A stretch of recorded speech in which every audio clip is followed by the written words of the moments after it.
Channel وظائف کا خزانہ اور میں محمد ساجد علی خان۔ دوستو، امید کرتا ہوں کہ آپ سب خیریت سے ہوں گے اور اللہ تبارک و تعالی ہم سب کی بے حساب بخشش و مغفرت فرمائے اور تمام پریشانیوں آنے والی آفات و بلیات سے ہم سب کی حفاظت فرمائے۔ دوستو، آج میں آپ لوگوں کو جو وظیفہ بتانا چاہتا ہوں وہ ہے یا ارحم الراحمین یا ذوالجلال والاکرام۔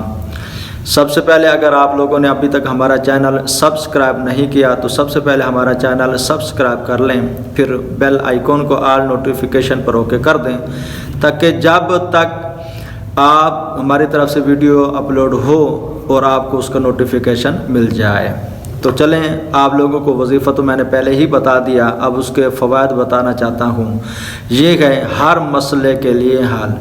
اس وظیفے کے برکت سے کوئی مسئلہ کوئی پریشانی ہے تو انشاءاللہ اللہ تبارک و تعالیٰ کے فضل و کرم سے وہ مسئلہ حل ہو جائے گا۔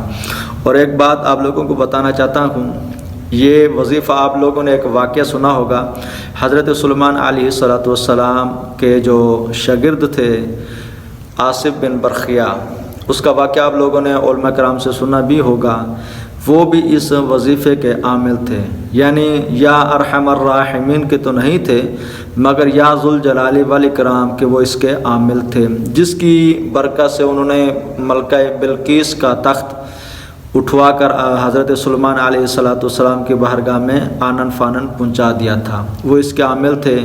اور یہ جو وظیفہ ہے یہ بہت جلالی وظیفہ ہے، یہ ذہن میں رکھنے۔ بعض لوگ اس کا چلہ بھی کاٹتے ہیں، جب وہ چلہ کاٹتے ہیں تو ازمائش میں آ جاتے ہیں، جسمانی پریشانیاں بن جاتی ہیں، جسم کے اندر گرمی ہو جاتی ہے۔ بہرحال جو وظیفہ کرنا چاہتے ہیں، جو چلہ کاٹ رہے ہوں، اس کو تو ان کی معلومات ہوتی ہی ہے، جو ان کو گائیڈ کرنے والا تھا وہ اس کو رہنمائی کر دیتا ہے۔ بہرحال میں آج جس کے متعلق آپ لوگوں کو بتانا چاہتا ہوں وہ ہے پریشانی کا حل۔